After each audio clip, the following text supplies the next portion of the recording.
नमस्कार दोस्तों, आप सभी का स्वागत है हमारे YouTube चैनल पीसीएम क्यूब पर। Myself Saini Verma from NIT Agartala. लोग देख रहे थे एक्सरसाइज 2.1 के क्वेश्चन कर रहे थे। यहाँ पे 7th और 8th क्वेश्चन आपके सामने दिखा है। तो हम लोग जो है 8th क्वेश्चन पहले करते हैं या 7th ही कर लेते हैं।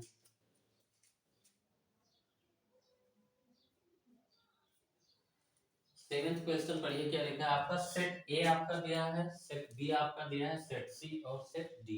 ए बी सी डी सेट आपके दिए हुए हैं और कह रहा है कि सत्यापित कीजिए कि ए का कार्तीय गुणन बी इंटरसेक्शन सी के साथ क्या होगा।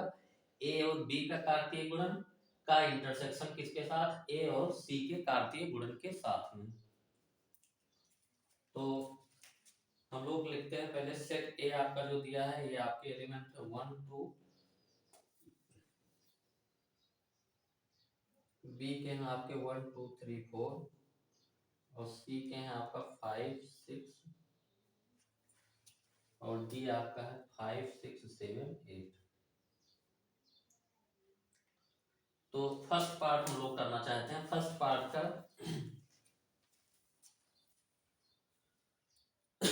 लेफ्ट हैंड साइड पहले हम लोग निकालते हैं, फिर राइट हैंड साइड निकालते हैं, फिर देखते हैं दोनों इक्वल हैं कि नहीं है। लेफ्ट हैंड साइड क्या कह रहा है, आप बी ए का कार्तीय गुणन किसके साथ निकालिए, बी इंटरसेक्शन सी के साथ। ए का कार्तीय गुणन बी इंटरसेक्शन सी के साथ। तो हम लोगों को सेट बी पता है, सेट सी पता है, तो हम लोग यहाँ बी इंटरसेक्शन सी सेट निकाल लेते हैं। बी इंटरसेक्शन सी सेट आपका क्या होगा, बी और सी में जो उभयनिष्ठ एलिमेंट होंगे उनका समुच्चय। तो बी में 1 2 3 4 है, सी में 5 6 है। तो इसमें बी और सी में देखिए एक भी एलिमेंट उभयनिष्ठ नहीं है। तो बी इंटरसेक्शन सी आपका ये आ गया। नल सेट बोलिए इसको, या इसको आप फाई लिखें, एम्प्टी सेट, नल सेट या फाई। तो हम लोग यहाँ पे क्या लिखेंगे कि B intersection C equal to phi. तो इसका मतलब क्या होगा कि ए का कार्तीय गुणन बी इंटरसेक्शन सी के साथ जो हम लोग लिखेंगे, ए का कार्तीय गुणन किसके साथ, फाई के साथ में। तो ए और फाई का कार्तीय गुणन हम लोग करेंगे। फाई में एक भी एलिमेंट नहीं है, तो ए क्रॉस फाई में भी एक भी एलिमेंट नहीं होगा। ये आपका लेफ्ट हैंड साइड हो गया। अब हम लोग राइट हैंड साइड यहाँ पे देख लेते हैं। जो आपका देखना है राइट हैंड साइड आपका क्या कह रहा है। राइट हैंड साइड लेके जब चलते हैं तो ये कह रहा है ए और बी का कार्तीय गुणन आप निकाल लो, उसका इंटरसेक्शन किसके साथ करो, ए और सी के कार्तीय गुणन के साथ में। तो हम लोग सबसे पहले क्या करते हैं, ए और बी का कार्तीय गुणन निकाल लेते हैं। ए और बी का कार्तीय गुणन का मतलब क्या हो गया, उन सभी कर्मित युग्मों का समुच्चय जिनमें पहला एलिमेंट, पहला कंपोनेंट आपका सेट ए से हो और दूसरा कंपोनेंट सेट बी से हो। तो इसको हम लोग ऐसे भी कर सकते हैं कि सेट ए हम लोगों ने लिख लिया, सेट बी लिख लिया। इस फॉर्म में सेट बी में कितने एलिमेंट हैं, सेट ए में 1 2, सेट बी में कितने हैं आपके 1 2 3 4। तो 1 को 1 से एसोसिएट कर दिए, तो एक आपका कर्मित युग्म 2 से कर दिए, 3 से कर दिए, 4 से कर दिए, 2 को 1 से कर दिए, एक कर्मित युग्म 2 से कर दिए, एक कर्मित युग्म 3 से कर दिए, एक कर्मित युग्म 4 से कर दिए, तो एक कर्मित युग्म। तो सारे कर्मित युग्म यहाँ पे क्या हो जाएंगे, 1 1 1 2 1 3 1 4 2 1 2 2 2 3 2 4। ये आपका क्या हो गया, ए और बी का कार्तीय गुणन। अब हम लोग ए और सी का कार्तीय गुणन निकाल रहे हैं, फिर इन दोनों का इंटरसेक्शन करते हैं। तो ए और सी का कार्तीय गुणन के लिए हम लोगों ने यहाँ ए सेट लिख लेंगे, यहाँ सी सेट लिख देंगे। सी सेट में कितने एलिमेंट हैं, 5 और 6। ए में क्या है 1 और 2। 1 को 5 से एसोसिएट कर दिए, एक कर्मित युग्म 6 से कर दिए, एक 2 को 5 से कर दिए, तो एक कर्मित युग्म 6 से कर दिए, तो एक कर्मित युग्म। तो ए और सी का जो कार्तीय गुणन के जो सारे कंपोनेंट होंगे, एलिमेंट जो होंगे, 1 को 5 से कर दिए, एक 1 को 6 से कर दिए, अगला 2 को 5 से कर दिए, 2 को 6 से कर दिए। अब हम लोग क्या करना चाहते हैं, इन दोनों सेट का इंटरसेक्शन निकालना है। देखिए A cross B intersection A cross C. तो इंटरसेक्शन का मतलब होता है कि जो दोनों में वेनिस्ट हो, तो A cross B intersection A cross C. ये आपका क्या हो जाएगा, ए क्रॉस बी और ए क्रॉस सी में क्या कॉमन है। देखिए 1 कामा 1 यहाँ पे है, लेकिन यहाँ पे कहीं पे नहीं है। 1 कामा 2 ये 6 है, ये 1 कामा 5 है। 1 कामा 2 भी यहाँ पे नहीं, 1 कामा 3 भी यहाँ पे नहीं, 1 कामा 4 भी यहाँ पे नहीं, 2 कामा 1 भी नहीं, 2 कामा 2 भी नहीं, 2 कामा 3 भी नहीं, 2 कामा 4 भी नहीं। तो ये आपका क्या आ गया, नल सेट आ गया, ये 5 आ गया। एक भी एलिमेंट कॉमन नहीं है। तो हम लोग एलएचएस हम लोगों ने निकाला, आरएचएस भी निकालना। तो हम लोग यहाँ से क्या देख रहे हैं कि जो एलएचएस आपका है वो आरएचएस के बराबर है। तो ये पहला आपका क्या हो गया, सत्यापित हो गया, पहला आपका सही है। सेकेंड पार्ट अब हम लोग इसका देखते हैं।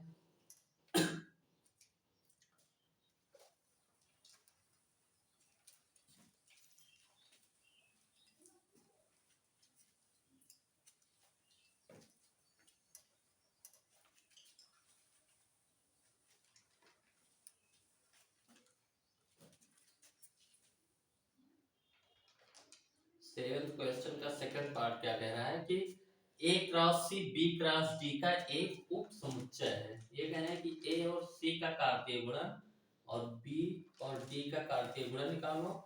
तो ये जो है ए क्रॉस सी, इसका क्या है, एक उप समुच्चय है। ये हमको क्या करना, सत्यापित करना है। तो हम लोग क्या करेंगे, set A B C D आपका दिया, हम लोग ए और सी का कार्तीय गुणन निकालेंगे, बी और डी का कार्तीय गुणन निकालेंगे। तो इसके लिए हम लोग सेट ए जो है और बी सी डी लिख लेते हैं। सेट ए आपका क्या है 1 2, सेट बी क्या है आपका 1 2 3 4, सेट सी आपका क्या है 5 6 और सेट डी आपका दिया है 5 6 7 8। तो हम लोग ए और सी का कार्तीय गुणन निकालना चाहते हैं, ए और सी का कार्तीय गुणन। तो हम लोग यहाँ सेट ए देख लेते हैं, यहाँ पे सेट सी। सेट ए में आपके कौन से एलिमेंट हैं, 1 और 2। सेट सी में आपके कौन से एलिमेंट हैं, 5 और 6। अब ए और सी का करते हो तो 1 को 5 के साथ एसोसिएट कर दिए, तो एक आर्डर करने तो आपका मिल गया 1 5। 1 को 6 से साथ कर दिए तो 1 6 एक आपका एक करने तो 2 को 5 के साथ कर दीजिए, 2 को 6 के साथ कर दीजिए। तो सारे करने आपके जितने संभव हैं मिल गए। 1 को 5 के साथ कर दिया, 1 को 6 के साथ कर दिया, 2 को 5 के साथ कर दिया, 2 को 6 के साथ कर दिया। ये हमारा ए और सी का कार्तीय गुणन आ गया। अब हम बी और डी का कार्तीय गुणन निकालना चाहते हैं। तो सेट बी को यहाँ लिख लेते हैं हम लोग, सेट डी को। सेट बी में आपके हैं 1 2 3 4 और डी में है आपका 5 6 7 8। 1 को 5 से एसोसिएट कर लीजिए, 1 को 6 से कर लीजिए, 1 को 7 से कर लीजिए, 1 को 8 से। ये करने पे आपका मिलेगा 1 5 1 6 1 7 1 8। अब 2 को आप 5 से कर लीजिए, 2 को 6 से कर लीजिए, 2 को 7 से कर लीजिए, 2 को 8 से कर लीजिए। 2 5 2 6 2 7 2 8। इसी हिसाब से 3 को सारे से कर लीजिए, 3 को 5 से, 3 को 6 से, 3 को 7 से, 3 को 8 से। फिर 4 को कर लीजिए, 5 से करके 1 बना लिए, 4 को 6 से कर लिए, 4 को 7 से कर लिए, 4 को 8 से कर लिए। ये आपके सारे कर्म थे आगे। अब हमको ये दिखाना है कि ए क्रॉस सी जो है आपका, यानी ए और सी का जो कार्तीय गुणन है, ये बी और डी के कार्तीय गुणन का एक उप समुच्चय है। यानी ये आपका उप समुच्चय है, यानी इसके जो सारे एलिमेंट्स हैं आपके बी क्रॉस डी में होने चाहिए। तो हम लोग चेक करते हैं 1 कामा 5 इसमें कहीं पे है, 1 कामा 5 इसमें है। 1 कामा 6 को चेक करते हैं, यहाँ पे कहीं पे है, इसमें है। 2 कामा 5 को चेक करते हैं, इसमें कहीं पे है, 2 कामा 5 भी है। 2 कामा 6 को चेक करते हैं, 2 कामा 6 भी है, चेक है, उसमें है, मतलब बी क्रॉस डी में। तो कहने का मतलब ये हुआ कि हम लोग क्या कहेंगे कि ए क्रॉस सी के सारे अवयव B क्रॉस D में मौजूद हैं,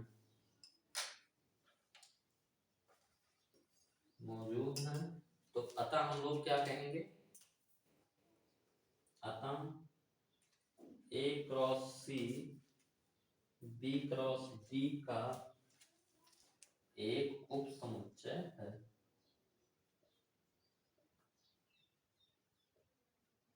ये हमको सत्यापित करना है।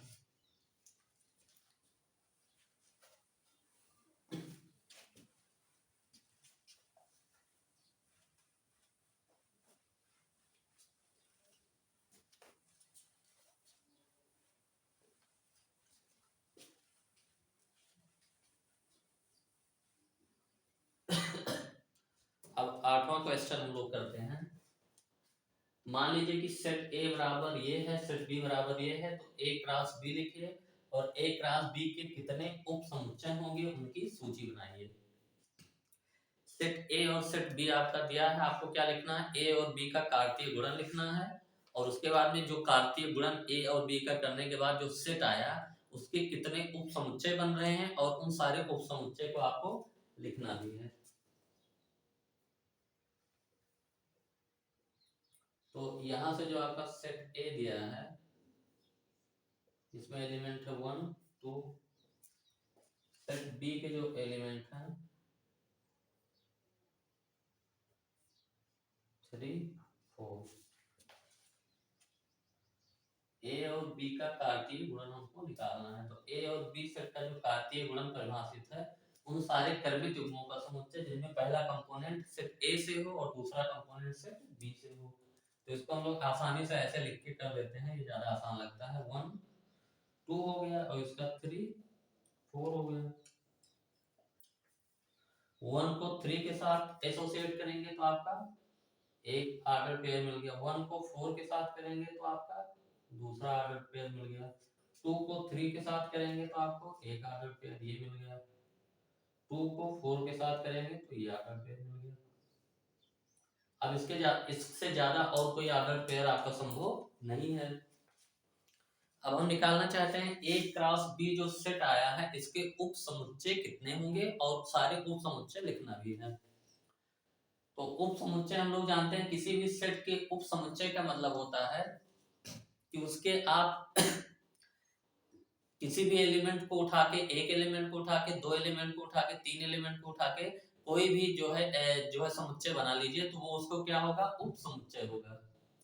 यानी कि जो उप समुच्चय होता है उसके सारे एलिमेंट इसमें होने चाहिए, तो यही उप समुच्चय होता है। तो हम लोग उप समुच्चय निकालने की कोशिश कर रहे हैं। और एक चीज हम लोगों ने ये भी देखा था, अभी बता रहे हैं कि ये आपका है 1 3 एक एलिमेंट, 1 4 आपका एक एलिमेंट, 2 3 आपका एक एलिमेंट, 2 4 आपका ये एलिमेंट। तो ए क्रॉस बी के सभी उप समुच्चय हम लोग लिखने की कोशिश कर रहे हैं। तो दो चीज जो है हम लोग जानते हैं कि जो फाई होता है नल सेट होता है वो प्रत्येक समुच्चय का उप समुच्चय होता है और वो जो सेट होता है वो अपने आप का भी उप समुच्चय होता है। तो दो तो हम लोग पहले लिख लेंगे, डायरेक्ट तुरंत ही लिख लेंगे। कौन सा, एक लिख लिया हमने फाई और एक यही सेट आपका हम लोग लिख लेंगे 1 3 1 4 2 3 2 4, यानी फाई और जिसका उप समुच्चय निकाल रहे हैं वो सेट इटसेल्फ तो अपने आप में उप समुच्चय होता ही है। अब हम लोग क्या करेंगे, इसके एक एलिमेंट को निकाल के सेट बना लीजिए। एक एलिमेंट यानी 1 3 को निकाल के बना लिए तो ये उप समुच्चय हो गया। फिर 1 4 को निकाल के बना लिए तो ये भी उसका उप समुच्चय हो गया। 2 3 को लेके बना लिए तो ये भी एक उप समुच्चय हो गया। 2 4 को लेके बना लिए तो ये भी एक उप समुच्चय हो गया। हम लोग इसके एक एक एलिमेंट को निकाल के बना लिए। अब दो दो एलिमेंट को निकाल के बनाते हैं। 1 3 ले लिए, 1 4 ले लिए तो एक उप समुच्चय, 1 3 ले लिए, 1 3 के साथ 2 3 कर दिए तो एक उप समुच्चय, 1 3 के साथ 2 4 ले लिए तो एक उप समुच्चय। अब हम लोग क्या करते हैं, 1 4 ले लिए, 1 4 के साथ में 2 3 को ले लिए तो एक उप समुच्चय। फिर 1 4 के साथ हम लोग जो है 2 4 को ले लिए तो एक उप समुच्चय। 2 2 को लेके इतने बन गए। अब हम लोग क्या करते हैं, 2 3 और 2 4 को ले लिए तो एक उप समुच्चय बन गया। 2 2 को लेके इतने बन जाएंगे। अब 3 3 को लेके हम लोग बनाते हैं, 3 3 एलिमेंट को लेके 1 3 को लेके 1 3 ले लिए, 1 4 ले लिए, 2 3 ले लिए तो एक हो गया आपका। 1 3 ले लिए, 1 4 ले लिए, 2 3 की जगह पे 2 4 ले लिए तो आपका ये 3 को लेके ये बन गया। अब हम लोग देखते हैं 1 3 ले लिए, 1 3 2 3 2 4 तो ये एक उप समुच्चय बन गया। अब हम लोग क्या ले लिए, 1 4 ले लिए, 2 3 ले लिए, 2 4 ले लिए तो ये 3 3 को लेके जो है इतने उप समुच्चय बन गए। तो उप समुच्चय बनाने के लिए हम लोग क्या करते हैं, उस सेट का एक भी एलिमेंट ना लो तो एक उप समुच्चय बन गया, यानी 5 सेट। उस सेट के सारे एलिमेंट आप ले लो, यानी वो सेट इटसेल्फ जो है एक उप समुच्चय हो गया। फिर क्या करो, उस सेट के एक एक एलिमेंट को लेके जितने जो है समुच्चय बना सकते हो, फिर उस सेट के दो दो एलिमेंट को लेके, फिर तीन तीन एलिमेंट को लेके, और एलिमेंट जो है कोई भी सेट रिपीट नहीं होना चाहिए। तो इसके हम लोगों ने एक एक एलिमेंट लेके करेंगे तो एक 4 एलिमेंट है तो एक एक एलिमेंट लेके 4 तो ये बन गए। यहाँ पे ये आपका हो गया एक एक एलिमेंट को लेके। फिर दो दो को लेके कितने बन गए, 1 2 3 4 5 6। फिर 3 3 को लेके कितने बन गए, 4 बन गए। तो ये आपके सारे उप समुच्चय हो गए। तो कितने उप समुच्चय आ गए इसके, गिन लीजिए आप यहाँ पे। एक तो ये हो गया, दो 2 4 2 6 7 8 9 10 11 12 13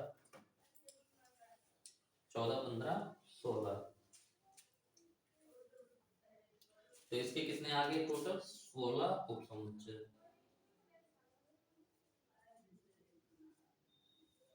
और हम लोग जानते हैं कि किसी भी सेट में n अवयव हों तो उसमें उप समुच्चय की संख्या कितनी होती है, n अवयव वाले समुच्चय के उप समुच्चय की संख्या कितनी होती है, 2 के पावर n। तो इसमें कितने एलिमेंट हैं, 4 एलिमेंट है, तो इसमें उप समुच्चय कितने होंगे, 16 उप समुच्चय होंगे। और 16 यहाँ पे हम लोगों का आ भी रहा है। तो फिर हम लोग इसके बाद एक दो क्वेश्चन और बचा है इसमें, वो करेंगे और इसमें इतना ही रखते हैं हम लोग।